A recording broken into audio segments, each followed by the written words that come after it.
ಸನ್ ಉದಯ ವಾಹಿನಿಯಲ್ಲಿ ಭಾಗ್ಯವಂತರು ಎನ್ನುವಂತಹ ಧಾರಾವಾಹಿ ಪ್ರಸಾರ ಆಗಲಿದೆ. ಇವತ್ತು ನನ್ನ ಜೊತೆ ಭಾಗ್ಯವಂತರು ಧಾರಾವಾಹಿ ಡೈರೆಕ್ಟರ್ ಜೊತೆಗೆ ಆರ್ಟಿಸ್ಟ್ ಇದ್ದಾರೆ. ಚಂದನ್ ಅವರೇ ನಮಸ್ಕಾರ. ಸಂಪ್ರೀತ್ವಿ ಸರ್ ನಮಸ್ತೆ. ಶ್ರೀನಾಥ್ ಸರ್ ನಮಸ್ತೆ.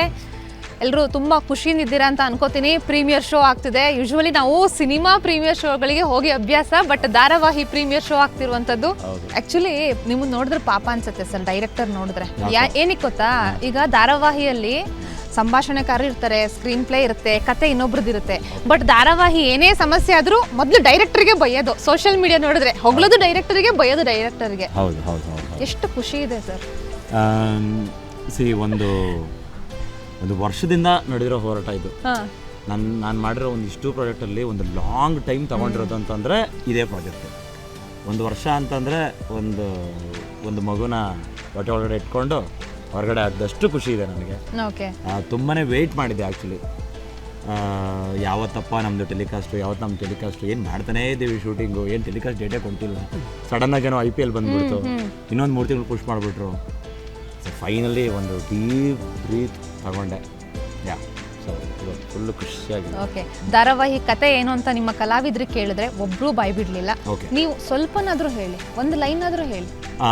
ಇದು ಒಂದು ಅಪ್ಪ ಮಗಳ ಬಾಂಧವ್ಯದ ಕಥೆ.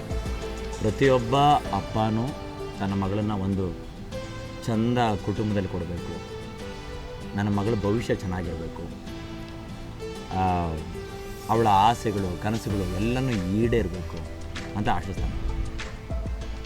ಅಂಥ ಒಂದು ತಂದೆ ತನ್ನ ಮಗಳನ್ನು ಒಂದು ಕುಟುಂಬಕ್ಕೆ ಚೆನ್ನಾಗಾಗಲಿ, ಮಗಳು ಚೆನ್ನಾಗಿರಲಿ ಅಂತ ಕೊಡ್ತಾನೆ. ಅವನ ಆಲೋಚನೆಗಳಲ್ಲಿ ಏನಿರುತ್ತೆ, ನನ್ನ ಮಗಳು ಚೆನ್ನಾಗೇ ಬದುಕ್ತಾಳೆ ಅನ್ನೋದು. ಬಟ್ ಅಲ್ಲಿ ಒಂದು ಟ್ವಿಸ್ಟ್ ಇರುತ್ತೆ, ಅದನ್ನು ಮಾತ್ರ ರಿವೀಲ್ ಮಾಡಬೇಕಾಗೋದಿಲ್ಲ. ಅದೇ ಆ್ಯಕ್ಚುಲಿ ಕಥೆಯ ಜೀವನ. ಅವಳು ಅದರೊಳಗಡೆ ಸಿಗಾಕೊಂಡು ಹೇಗೆ ತಾನಿರೋ ಜಾಗದಲ್ಲೇ ಒಂದು ಪಾಸಿಟಿವಿಟಿಗಳನ್ನ ಹುಡ್ಕೊಂಡು, ತಾನಿದ್ದ ಜಾಗದಲ್ಲೇ ಇರೋರ್ನೆಲ್ಲನೂ ತನ್ನ ಕುಟುಂಬ ಅಂತ ಮಾಡಿಕೊಂಡು ಅವರುಗಳಿಗೆ ಹೊಂದ್ಕೊಂಡು ಹೇಗೆ ಬದುಕ್ತಾಳೆ, ಹೇಗೆ ಜೀವನ ಗೆಲ್ತಾಳೆ, ಹೇಗೆ ಪ್ರಪಂಚನ ಗೆಲ್ತಾಳೆ, ಅದಕ್ಕಿನ್ನೂ ಮುಖ್ಯವಾಗಿ ಹೇಗೆ ತನ್ನ ತಂದೆ ಏನು ನಂಬಿಕೊಂಡಿದ್ನೋ ಆ ನಂಬಿಕೆನ ಉಳಿಸ್ಕೊಳ್ತಾಳೆ ಅನ್ನೋದೇ ಈ ಭಾಗ್ಯವಂತರು ಕಥೆ. ಓಕೆ ಚಂದನ್ ಅವರೇ, ಇತ್ತೀಚೆಗೆ ನಾವು ಈಗ ಸೋಷಿಯಲ್ ಮೀಡಿಯಾ ತೆಗೆದು ನೋಡಿದ್ರು ಕೂಡ ಮಾಂಗಲ್ಯಂ ತಂತುನಾನೆನ ಧಾರಾವಾಹಿಯ ಕ್ಲಿಪ್ಪಿಂಗ್ಸ್ ಅನ್ನ ಕಾಣ್ಬೋದು. RK ಚಂದನ್ ಅವರು ಯಾವಾಗ ಮತ್ತೆ ಸ್ಕ್ರೀನ್ ಮೇಲೆ ಕಾಣಿಸ್ಕೊಳ್ತಾರೆ ಅಂತ ನಿಮ್ಮ ಫ್ಯಾನ್ ಪೇಜಸ್ ಈಗಲೂ ಆಕ್ಟಿವ್ ಇದೆ. ನನಗೆ ಅದೇ ಆಶ್ಚರ್ಯ. ಅಂದ್ರೆ ಸೀರಿಯಲ್ ಮುಗಿದು ತುಂಬಾ ಟೈಮ್ ಆದ್ರೂ ಕೂಡ ನಿಮ್ಮ ಫ್ಯಾನ್ ಪೇಜ್ಗಳು ಇನ್ನೂ ಆಕ್ಟಿವ್ ಇದೆ. ಡೈಲಿ ಪೋಸ್ಟ್ಗಳನ್ನೆಲ್ಲ ನೋಡ್ತಿರ್ತೀನಿ. ನನಗೆ ಆಶ್ಚರ್ಯ ಆಗುತ್ತೆ, ಇಷ್ಟು ದೊಡ್ಡ ಅಭಿಮಾನವನ್ನ ಇಟ್ಕೊಂಡಿದ್ದಾರೆ. ತುಂಬಾ ಲೇಟ್ ಆಗಿ ನೀವು ಧಾರಾವಾಹಿ ಹೀರೋಗಿ ಕಾಣಿಸ್ಕೊಳ್ತಿದ್ದೀರಾ, ಹೇಳಿ ಈ ಬಗ್ಗೆ. ಅದೇ ನೀವು ಹೇಳಿದಾಗೆ ಆ ಒಂದು ವಿಚಾರವಾಗಿ ನಾನು ಪ್ರತಿ ಸಲನೂ ಮಾತಾಡ್ತಾನೆ ಇರ್ತೀನಿ. ಅಂದರೆ ಆ ಸೀರಿಯಲ್ ಮುಗಿದು ಹೆಚ್ಚು ಕಡಿಮೆ 5-6 ವರ್ಷ ಆಯಿತು, ಆದರೂ ಇನ್ನೂ ಅದ್ರ ಬಗ್ಗೆ ಆ್ಯಕ್ಟಿವ್ ಆಗಿ ಡಿಸ್ಕಸ್ ಮಾಡ್ತಿರ್ತಾರೆ, ಅಥವಾ ಆ ಪಾತ್ರನ ಕಥೆನ ನೆನೆಸ್ಕೋತಾ ಇರ್ತಾರೆ. ಆ್ಯಂಡ್ ಮತ್ತೆ ಕೇಳ್ತಿರ್ತಾರೆ, ಮತ್ತೆ ಯಾವಾಗ ಕಾಣಿಸ್ಕೋತೀರಾ TV ಯಲ್ಲಿ ಅಂತ. ಸೊ ಬಹಳ ಒಂದು ಲಾಂಗ್ ಗ್ಯಾಪ್ ನಂತರ TV ಯಲ್ಲಿ ಆ್ಯಕ್ಟಿಂಗ್, ಮೇನ್ ಸ್ಟ್ರೀಮ್ ಆ್ಯಕ್ಟಿಂಗ್ ಅಂತ ಮಾಡಿದ್ದು ಭಾಗ್ಯವಂತರಲ್ಲಿ. ಸೊ ಸಿಕ್ಕಾಪಟ್ಟೆ ಖುಷಿ ಇದೆ. ಅಂದರೆ ಈ ಒಂದು ಒಳ್ಳೆ ಪ್ರಾಜೆಕ್ಟಲ್ಲಿ ನಾವು ಮತ್ತೆ ನಾನು ಕಾಣಿಸ್ಕೊತಿರೋದಕ್ಕೆ. ಎಸ್ಪೆಷಲಿ ನಾನು ಮಾಂಗಲ್ಯಂ ತಂತುನಾನೆನ ಲಾಂಚ್ ಆದಾಗ ಸಂಪ್ರೀತ್ವಿ ಸರ್ ಕೂಡ ಅದೇ ಟೈಮಲ್ಲಿ ಪ್ಯಾರಲಲ್ ಇನ್ನೊಂದು ಶೋ ಡೈರೆಕ್ಟ್ ಮಾಡ್ತಾಯಿದ್ರು. ಆವಾಗಲೂ ಯಾವುದೋ ಒಂದು ಹೀಗೆ ಇವೆಂಟಲ್ಲಿ ಸಿಕ್ತಾಗ ಹೇಳಿದರು ನನಗೆ, ತುಂಬ ಚೆನ್ನಾಗಿ ಆ್ಯಕ್ಟ್ ಮಾಡಿದ್ರಿ ನೀವು, ಒಂದ್ಸಲಿ ನಿಮ್ಮ ಡೈರೆಕ್ಟ್ ಮಾಡಬೇಕು, ನಾವು ಅದಕ್ಕೆ ವರ್ಕ್ ಮಾಡಬೇಕು ಅಂತ. ಆವಾಗ ಮಾತಾಡಿದ್ದು ಈ ಶೋ ಮೂಲಕ ಆಗಿದೆ, ಆಗಿದೆ 6 ವರ್ಷ ಆದಮೇಲೆ.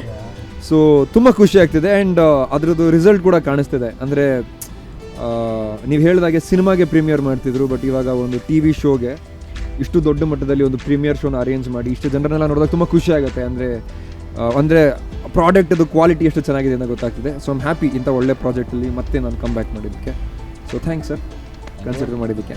Thank you. And thank you Param sir, thank you for giving me this opportunity. Sir, ನಿಮ್ಮ ಪಾತ್ರದ ಬಗ್ಗೆ ಹೇಳಿ. ಭಾಗ್ಯವಂತರು ಧಾರಾವಾಹಿಯಲ್ಲಿ ಯಾವ ರೀತಿ ಪಾತ್ರ ಇದೆ, ಏನು ಕತೆ ಅಂತ? ನಂದು ಗುರು ಅಂತ ಲೆಕ್ಚರರ್ ಪಾತ್ರ. ಸ್ಟಾರ್ಟಿಂಗಲ್ಲಿ ಬಂದು ಹೋಗುತ್ತೆ. ಅಂದರೆ ಹೀರೋಯಿನ್ನು ಕಾಲೇಜಲ್ಲಿ ಯಾವ ರೀತಿ ಇರ್ತಾರೆ, ಯಾವ್ಯಾವ ಥರ ಒಂದು ಕಷ್ಟದಲ್ಲಾಗಲಿ ಎಲ್ಲ ಸಿಕ್ಕಾಕ್ಕೊಂತಾರೆ, ನಾವು ಯಾವ ರೀತಿ ಅವ್ರನ್ನ ಬಚಾವ್ ಮಾಡ್ತೀವಿ, ಯಾವ ರೀತಿ ತರಲೆ ಮಾಡ್ತಾರೆ ಅದೆಲ್ಲ ತುಂಬ ಚೆನ್ನಾಗಿ ಕಟ್ಕೊಟ್ಟಿದ್ದಾರೆ ಡೈರೆಕ್ಟ್ರು. ಸೊ ಎಲ್ಲರೂ ನೋಡಿ, ತುಂಬ ಚೆನ್ನಾಗಿ ಬಂದಿದೆ. ಧನ್ಯವಾದಗಳು. ಧಾರಾವಾಹಿಯಲ್ಲಿ ದೊಡ್ಡ ತಾರಾ ಬಳಗ ಇದೆ. ಈಗ ನಾನು ಆಲ್ರೆಡಿ ನೋಡಿದೆ, ಒಂದಷ್ಟು ಜನ ಕಲಾವಿದ್ರನ್ನು ಕೂಡ ಮಾತಾಡಿಸಿದೆ. ಸುಚೇಂದ್ರ ಪ್ರಸಾದ್ ಅವರಿದ್ದಾರೆ.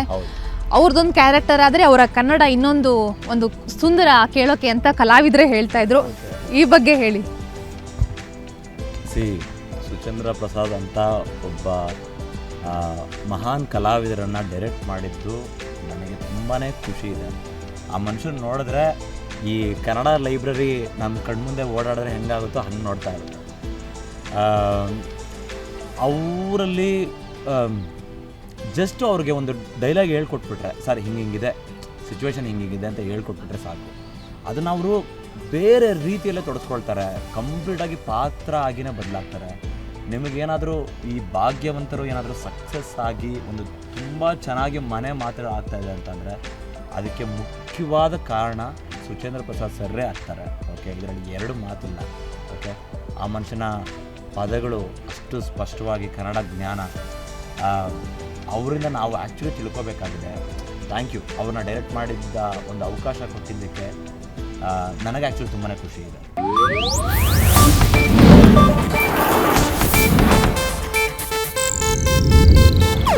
ಇದು ಏಷ್ಯಾನೆಟ್ ನ್ಯೂಸ್ ನೆಟ್ವರ್ಕ್ ಪ್ರಸ್ತುತಿ.